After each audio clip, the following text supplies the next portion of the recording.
Nous vivons dans un monde, nous ne savons pas ce qui se passe dans ce monde. Et plusieurs personnes déconsidèrent le combat spirituel. Elles pensent que le combat spirituel est une chose illogique. L'homme moderne pense que le combat spirituel est illogique. Et il pense que ceux qui font le combat spirituel sont déphasés. Alors, dans ce livre, j'étais en train de lire, j'ai entendu l'histoire d'un homme qui est devenu fou du jour au lendemain. Et quand il est devenu fou du jour au lendemain, il a commencé à cogner sa tête sur le mur. Et quand il cognait la tête sur le mur, les cafards sortaient de sa tête. Les cafards sortaient en grand nombre. Une telle personne, aucun médecin ne pourra les traiter. Sa maladie est d'ordre satanique. Vous pouvez chercher le docteur le plus élevé dans la médecine. Il ne pourra pas discerner ni comprendre ce qui se passe dans la vie de cette personne. Et de fois, quand vous partez à l'hôpital, ces démons ont la capacité de déplacer de maladies. C'est ainsi, lorsque vous arrivez chez le médecin, ils vous disent qu'ils ne voient rien. Parce qu'à chaque fois que vous partez voir le médecin, ils ont le pouvoir de déplacer, d'enlever le mal là où ça se trouvait pendant les examens. Et lorsque vous retournez, ils vont remettre cela. Deuxième histoire que j'ai lue, un homme était normal et il est devenu fou. Lui, il devient fou seulement quand vous lui donnez la nourriture. Lorsqu'il y a la nourriture, il devient fou, il commence à tirer les cheveux. Il commence à crier et il ne mangera pas. Si vous enlevez la nourriture,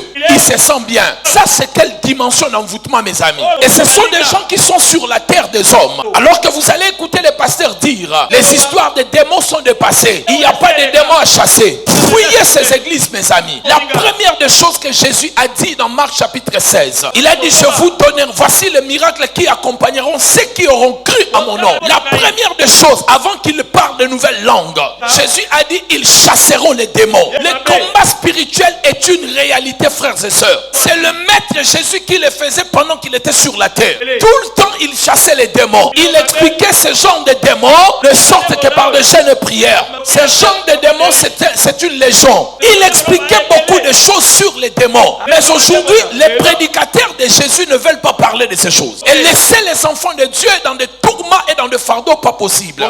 Une telle personne, comment elle vivra? Comment traiter une telle personne? Et une autre histoire que j'ai lue, un homme est venu confesser. Il avait une poupée avec 45 clous à l'intérieur. Et on lui pose la question, pourquoi 45 clous? Il a dit, c'est 45 personnes que j'ai tuées. D'autres, il a certainement bloqué. Et on lui pose la question, comment tu le fais? Il dit, j'appelle le nom de la personne.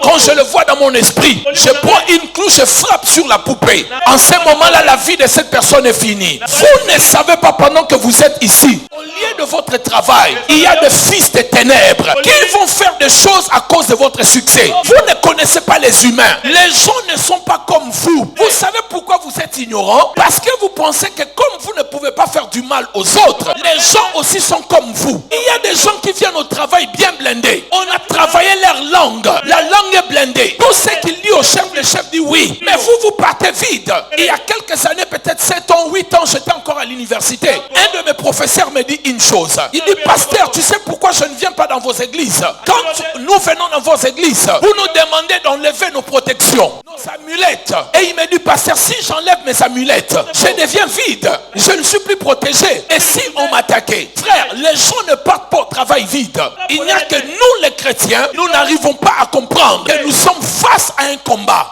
Ainsi, mes bien-aimés, dans Nombre chapitre 23, au premier verset, la Bible nous parle de l'histoire de Balaam et Balak. Israël sort de l'Égypte. Un petit, peut-être ce n'est même pas une nation, parce que l'Israël est devenu une nation à Sinaï. Un groupe d'individus qui est organisé dans des clans et dans des tribus, qui n'a jamais fait l'armée, alors qu'il est en train de sortir de l'Égypte. Pendant qu'ils sortaient, ils ont vaincu d'abord Pharaon, ils ont gagné tous les pays qui étaient aux alentours, et ils devaient passer un pays. Le roi de ce pays s'appelait Balak. Lorsque Balak a entendu parler d'Israël, qu'Israël devait passer dans son pays, écoutez ce que Balak va faire. Balak, au lieu de préparer son armée, Balak, au lieu d'acheter de nouveaux équipements, Balak, au lieu de trouver de nouvelles armes, la Bible dit que Balak va chercher un devin. Il est parti chercher un homme qu'on appelait Balaam. Ouvrez vos Bibles avec moi dans Nombre 23. À partir du premier verset, je lis pour nous. Balaam dit à Balak, bâtis-moi ici 7 hôtels et prépare-moi ici 7 taureaux et 7 béliers. Balak fit ce que Balaam avait dit. Et Balak et Balaam offrirent un taureau et un bélier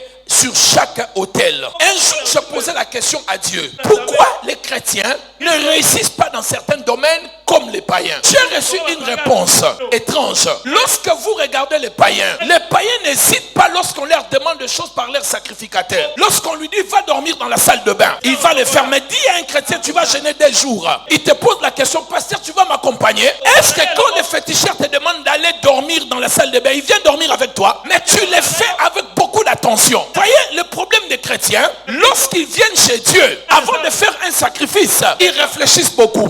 Mais le fils des ténèbres ne réfléchissent pas beaucoup. La Bible dit que Balaam a dit à Balak, bâtis-moi cet autel. La première des choses avant que je commence, frère, pour une malédiction, il a demandé 7 autels. Pour une malédiction contre Israël, cet homme a demandé 7 autels. Les 7 autels n'ont pas marché. Il lui demande de bâtir encore 7 autels. Au total, 14 autels pour une malédiction. Si vous savez ce que les gens font contre vous, si Dieu peut vous ouvrir les yeux pour voir et comprendre avant de venir dans ce travail, ce que les gens ont fait contre moi. Mais ce qui m'étonne, Balak, au lieu de combattre, il appelle Balaam. Il dit, bâtis-moi l'autel. Si tu me bâtis l'autel, peut-être tu affaibliras ce pays-là et je le gagnerai. Balak, en fait, c'est un homme spirituel et averti. Il s'est rendu compte qu'Israël n'était pas encore un État. Il n'avait pas une armée grave. Si Israël gagnait toutes ces guerres-là, certainement il y avait une force spirituelle derrière Israël qui les soutenait. Frère, les gens ne règnent pas pour rien. Les gens ne règnent pas bêtement. Il y a toujours une force surnaturelle derrière la plupart de réussite. Posez des questions aux gens. Ils vont vous dire des choses. Ils vont vous expliquer. J'ai commencé avec $100 et puis je vendais les œufs. Je suis entré dans le charbon. Mensonge. Il ne vous dira pas les vraies choses qui ont fait la force de sa richesse.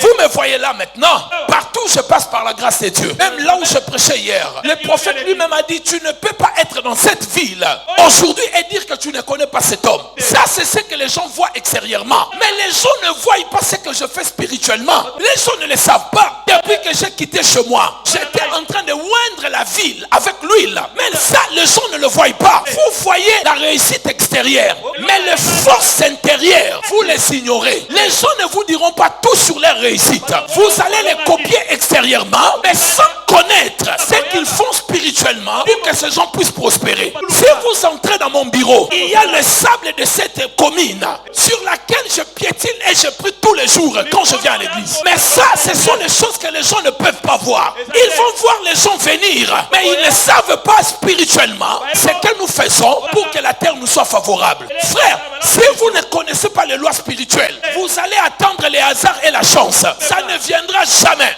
Quelqu'un me dit amen bien.